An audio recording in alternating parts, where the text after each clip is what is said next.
Welcome to the nominee interviews for Epoch 7. With me today, I have Garf. What's going on, my man? I'm good. How are you? Great. Tired, but pushing through. All right, man. Let's not waste any time. I'm really glad to have you Sure. here. So let's jump straight into the questions. Yeah. Yeah. The first question that I've got today is a bit of a contentious topic. It doesn't seem to be going away anytime soon, and that is the topic on the council pay or the council compensation. A two-part question. Yeah. First, what is your take on the current structure of the pay? And second, what are your thoughts on the IIP that's just been approved to change the payout from stablecoins into ILV? Right. So the first question about the current way that it is done and how much people are paid, I think it's reasonable to have it changed from ILV, from normal fiat currency to the ILV. I do think it was a bit weird that that is done now because ILV has such a low value. So you're actually giving away a lot of ILV at this point. So I'm Mm. not sure if that's actually very beneficial to the DAO at this point, but I do understand when the price rises again, you're giving out the ILV, and at this point, it won't bother the of the runway The that vault, the runway. Yeah. yeah that the company has. So I think that's positive for sure. Regarding the actual compensation, so the Yeah, the compensation amount. itself, yeah, the amount. What are your thoughts on that? Because there's been a lot of it's too high. Some people even saying it's too low. Yeah, What are your thoughts there? I think with the current uh, the things that the council has to do currently, it's difficult to give it an actual value because it's not transparent as to what the council has been doing. Obviously, they've been doing meetings every 2 weeks. The council chambers has given us those notes, but the exact roles and the things that the council has been doing are not clear, which makes the evaluation very difficult. At this point, I would say that the stipend or the remuneration could be a bit lower um, until the quality of the council is at the level that would be high enough for the amount of money that they would get. Yeah. So based Yeah, on, I'm going to put a bit of pressure on you now, and based on sure. what you're actually seeing, and again, it's hard because you're not into I mean, part of the council, but from the outside looking in, you've kind of mentioned that you don't think that the amount is makes sense currently. So Right. if you were to kind of like come out with a number that you think is adequate for what you're perceiving what they're doing now, what would that number be? I would say, and I'm just saying a number that would also be high enough for me or the average person who has a decent job. I would say like around $2,000 because at this point, I feel like it's kind of a part-time job with 1 hour, maybe 2 hours of meetings every 2 weeks. Obviously, they're doing things behind the scenes, but those are not shared. And I guess they do their own things with the Discord, but that could also be done during your work. I mean, we've seen Fraggy go absolutely ham with the Discord while she's also doing a couple of jobs. So I feel like a $2,000 stipend would be fair. Um, yeah, but Yeah. if the level of those people goes up and they actually do as much as they should, or I mean, maybe they do as much as they should, and it's actually the 5,000 that it's a good value. But yeah, we have to be clear on what they're actually doing to give that value. Yeah, absolutely. And right, so let's move on to the next question. And the next question is something that's being pushed on by the community. I've had multiple community members bring this question to me, so it feels right that I pass it on. So let's say that you are elected. Would you be willing to forfeit your council pay for the good of the Illuvium runway? I think forfeiting everything is not going to work out for me, for basically anyone putting time into the project, but it should be on the level that you put time in. So if I say put 20 hours in a week, then I feel like I should only get half of the compensation that they're now giving because it's just way more than what 20 hours would mean per week, in my opinion. Um, but yeah, giving away everything, I don't think would work. If I would get the 5,000, I would think that I would do community giveaways and such. That also Vetsmore has been doing with the trivia. I mean, he has given away assets sometimes, and he actually has a subscription on Kahoot now. I actually checked because I wanted to make a Kahoot myself, and it was like, wait, you actually have to pay for this? So yeah, you use the money that you earn to put it back into the community and make it stronger. I think that's essential. Yep. All right. So let's move on to the next one, and I think this is a bit interesting question if I'm being honest. So let's say in the last 6 months, how do you personally think that you have contributed to the DAO or to Illuvium, and why do you think this contribution has been beneficial to the DAO? So I've been mostly active in the Discord in the gaming channels with Illuvium Zero, but also general, maybe even staking sometimes, giving information to the new members or the active community about the details of the game.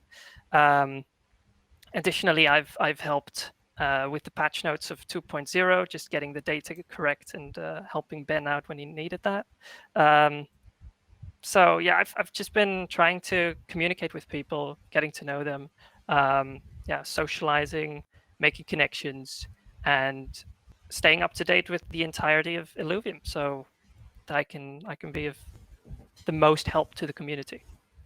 Yeah, I didn't know that you were helping Ben out with patch notes like that. Has that been just once?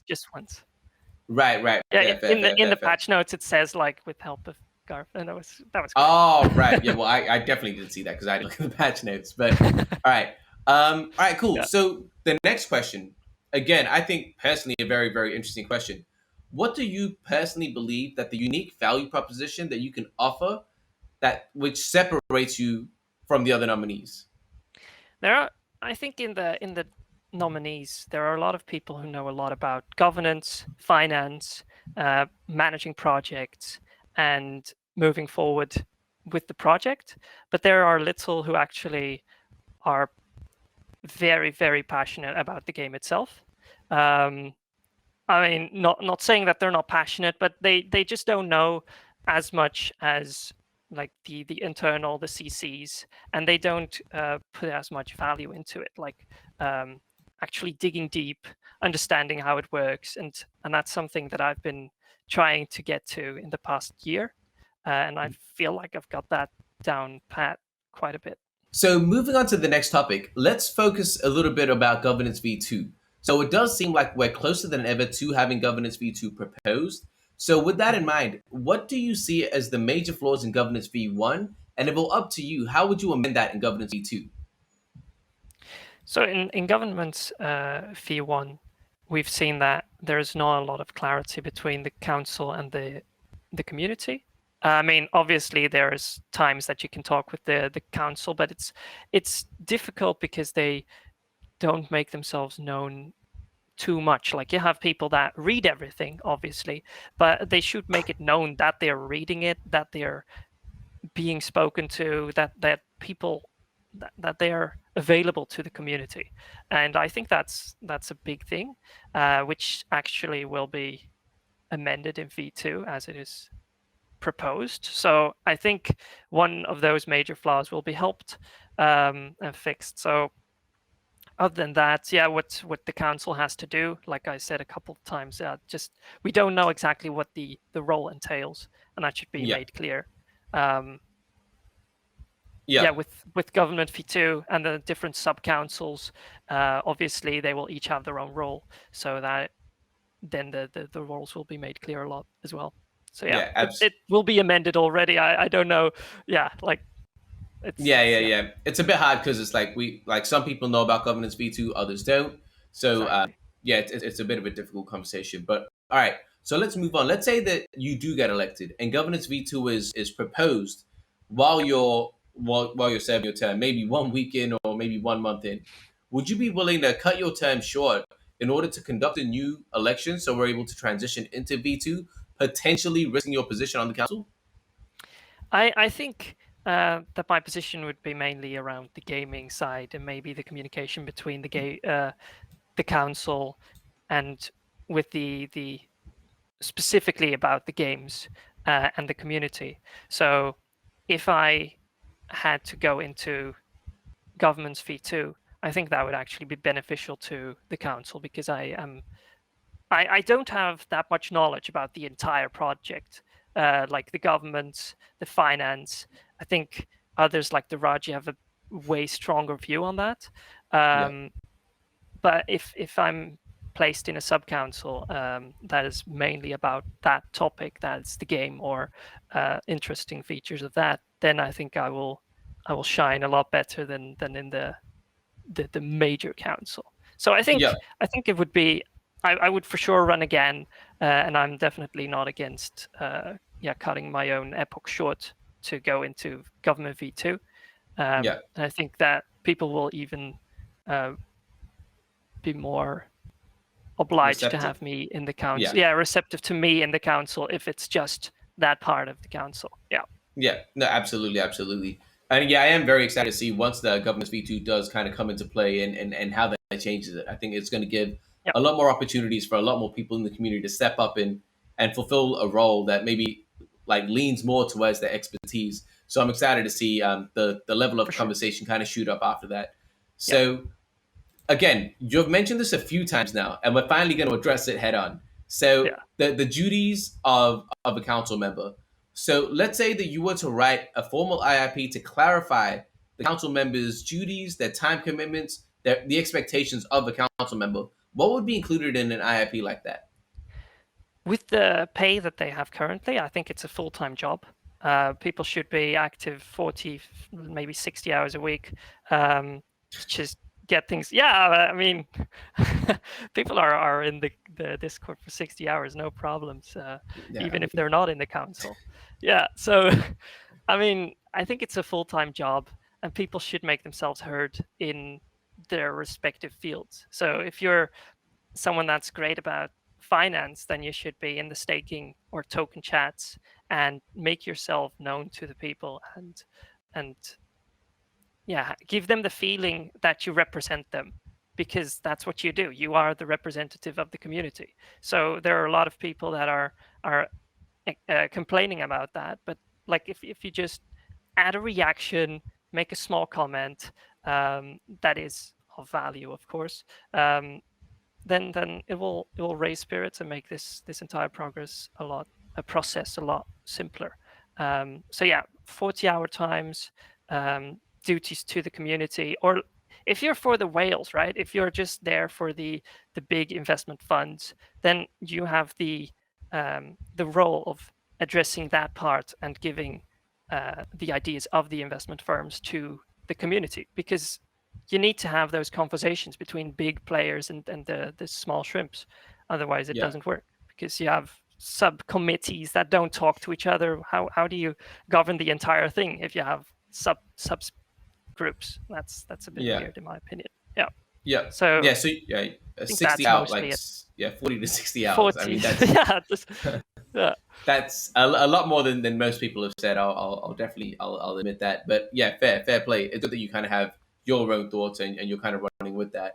So the last question that I'll kind of, and I hadn't actually given you this question, it is kind of coming off the cuff now. It's the conversation that we've seen in Discord over the last couple of days, maybe a week now, about potentially turning the revs or the revenue from Illuvitar 1, changing that from being distributed as revs and taking it straight into the treasury and the vault to help with the runway. I'm going to just leave that open like that and let you kind of play with that. What do you think? What are your thoughts with that? I think it's a great proposal because it's come from the community. It's actually novel for this space to have the community say, we don't need this money right now, we need to fund the DAO. And it's actually, you still get the functionality as well of the Illuvitars. There was also a sub group that stated that you would get extra Illuvitars based on how much revs came in. I don't think that was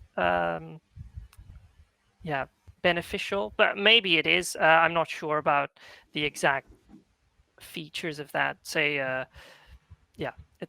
not clear, to be honest, about that. But yeah, I think revenue should be given to the treasury, and if it's up to a certain point and from there on it's divided equally again, like it should be, then that's beneficial. And if they put the money in a separate fund that they don't use, and it eventually gets redistributed to the community, then yeah, those are all just good ideas, and I think they should be supported. Yeah. Yep. Awesome. All right, yo, Garth, I appreciate you coming on and taking the time to answer the questions, man. Before we close this out, is there anything you want to say? Any last words before we end this? I'd like to give the council a try, see how things go. I'll be in the community even more than now, because it actually would have some financial merit to it. And I'll give it my best shot if I get in. So Awesome. yeah, All good. up to Awesome. you guys. Yeah. I appreciate you, man. Appreciate you coming on, like I said, and answering the questions. For everyone else that is watching, appreciate you guys for watching and keeping up to date with everything. Want to follow along with all things governance? Make sure you follow this channel. This is going to be the channel where all Illuvium governance is happening. Town halls, streams, everything like that. So make sure you follow this channel so you don't miss out on any of that. But anyway, guys, I appreciate you. Peace out.